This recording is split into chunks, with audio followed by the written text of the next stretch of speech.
What's up YouTube and WearTesters.com readers? It's Jordan coming back to you now with another performance review, and let's just get into it. And here we go with the performance review on the Anta KT1.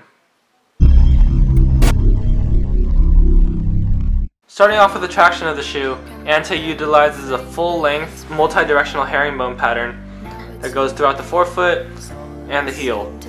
The forefoot is segmented with, or cut off with all these flex screws that help flex with your foot and just provide multi-directional coverage and always giving you a surface of the traction that's always in contact with the floor for the most part.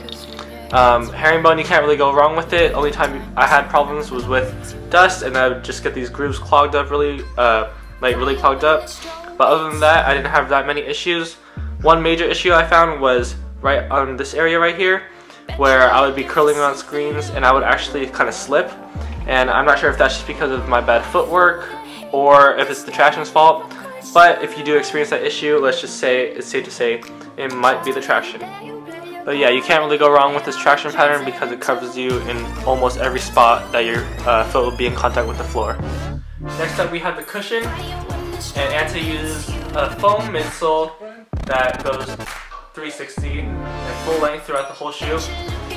The whole midsole is the same foam, and it actually feels pretty soft in hand, and it compresses fairly well. Just give you an up close look. This is how it looks like.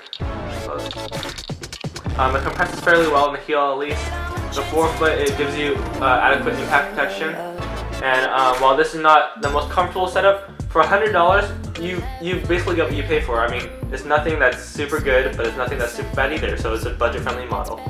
All I have to say is that, you know, Anta, I know they have a gel cushion setup, and maybe they could have used it, but you can also just swap the insoles in here with something else that's more cushion heavy, where you target the cushion in the insole or in the heel, sorry, or in the forefoot, and that should take care of you.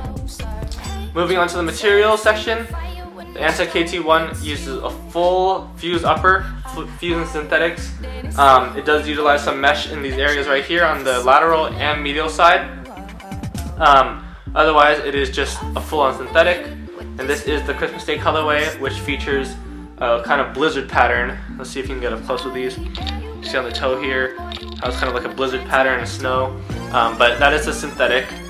And this is a really soft and pliable synthetic. It moves around with your foot, and also doesn't give you too much stretch, so your foot is always contained. It is just something that's durable. The synthetics and plastics are actually really durable, and there's not that many mesh areas, so the mesh won't rip. The TPU overlays on the forefoot give you protection from toe drags and getting stepped on. And yeah, just it keeps you contained, and it's some actually really soft materials that flex with your foot really well, and it'll give you everything that you need. So for $100, again, materials are actually pretty damn good.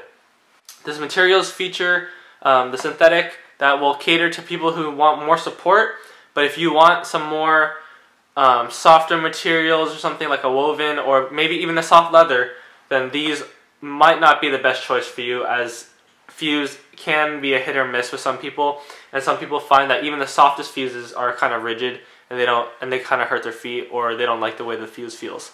And I can't say that I blame you, but again, this is a really soft version of fuse.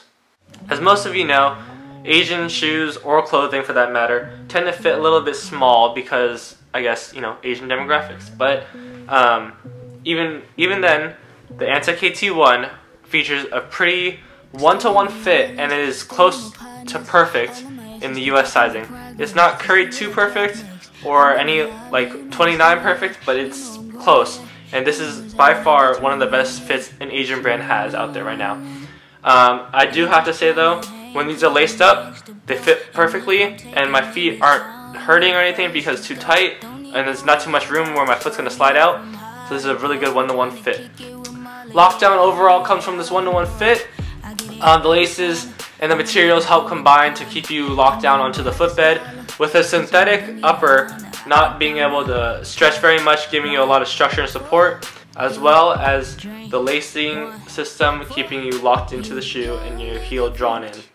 If you have a wide foot, I would say definitely go up half a size if you can. The materials just won't give you that much stretch, and you might find it pinching a little bit. But if you like a little room as well, you might want to go up half a size. So that, I mean, that's up to you, but I would say go true to size if you would like to try these out.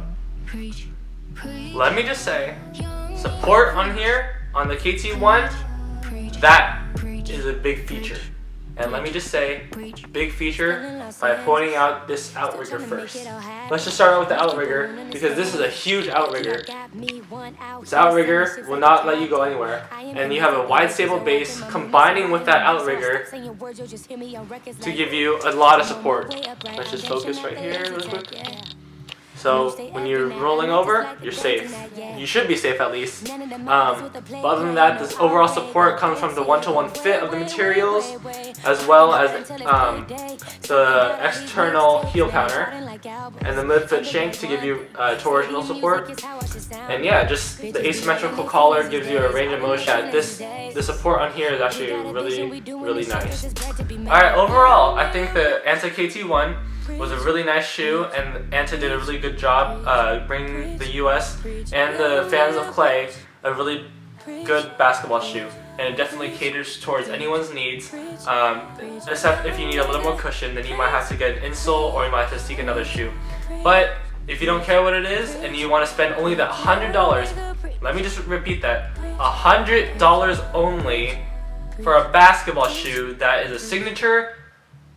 Come on guys, like $100, you know? So definitely try out the Anta KT1. It is something that hopefully Anta will continue to improve upon with the Anta KT2 that I hope to see come out next year or this coming season. And yeah, that's it, all I have to say guys. Link to buy these will be in the description box below. Thumbs up the video if you liked it, and definitely stay tuned to weartesters.com for all your performance needs. Until next time guys, have a good one.